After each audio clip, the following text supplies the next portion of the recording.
Ladies and gentlemen, let's Red Gaming Telecom video. Let us discuss Windows XP for a moment, specifically the 8th of April. Now, I realise that Windows XP for many of you probably isn't going to become or even slightly relevant as a topic to discuss, but it's still a very widely used operating system, and I wouldn't be surprised if you have a PC maybe in your home or maybe your office that's still running it.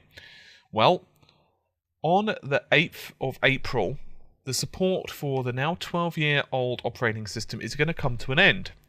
And not only is Windows XP going to receive no more security updates after this date, but installations that are reliant on Microsoft Security Essentials for their virus protection,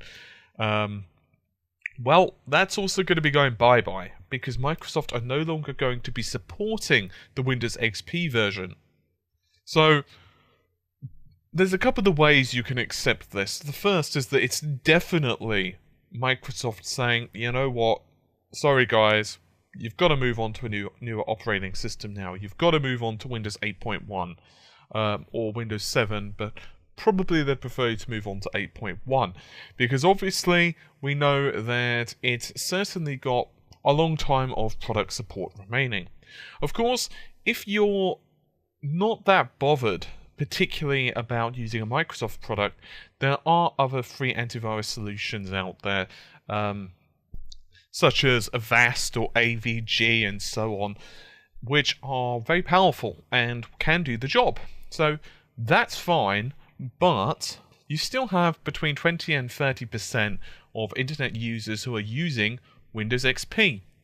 And the basic fear, the basic concern is that once these security patches stop anyway, that there could well be different ways into the operating system, and effectively it's just going to be completely and utterly helpless.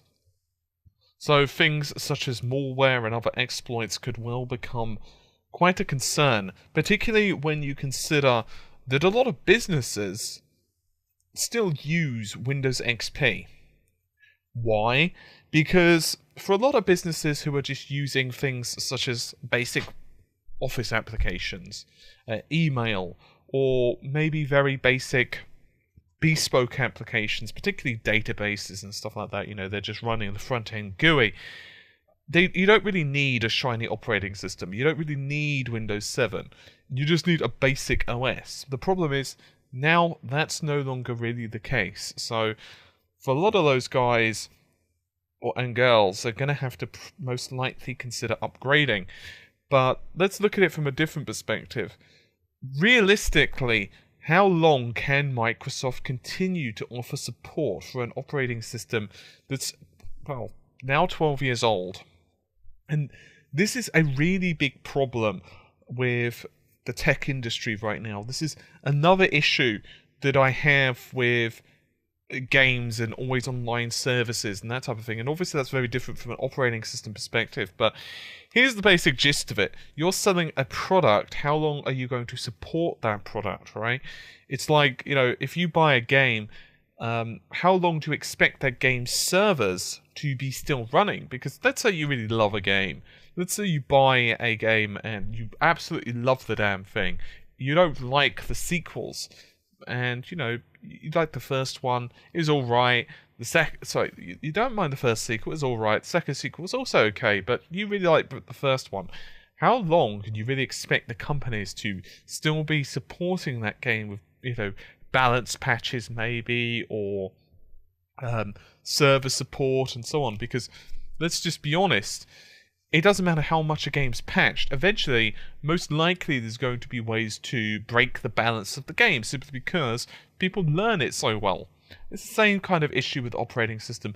And honestly speaking, you're given a few options now. Obviously, you could move from, say, Windows XP to a version of Windows 8.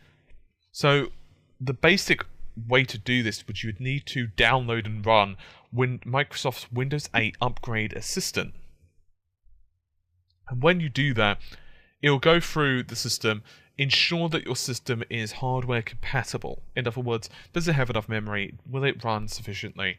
And so on. Assuming that you meet those checks and criteria, then you can just go ahead and install Windows 8. If you don't, if your system is just not powerful enough to run it, which a lot of computers who are in that are, say, secondary PCs in homes or possibly offices, they could be in a smidgen of trouble.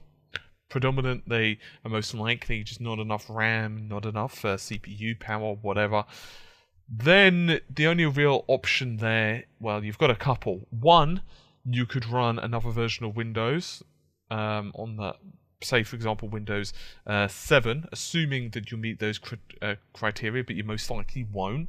Therefore, you could just constantly run Windows XP and just pray that you don't get any major issues. Of course, if your system's not really networked or really well protected in that respect, you'll probably be okay-ish, but that's by certainly no means a guarantee. Or the other option is that you can upgrade your hardware. I suppose as well, some businesses may decide to move to Linux, which is definitely a possibility. But of course, if they're using bespoke applications that were designed and created with Windows in mind, particularly if they're using certain Windows services and so on, that could also be a pain in the butt. Anyway, as I said, this isn't probably going to affect a lot of my viewers, but I just wanted to point it out because the date is creeping up on us. So if you do happen to have a friend or a secondary PC or whatever, it's just a good point to remember that that system's going to be basically helpless. So what you can really do, if you're forced to use Windows XP, is to basically use a better antivirus and just pretty much hope for the best. Anyway, hopefully you've enjoyed the video, or maybe not so much, depending on if this affects you or not. I'll see you soon. Take care. Bye for now.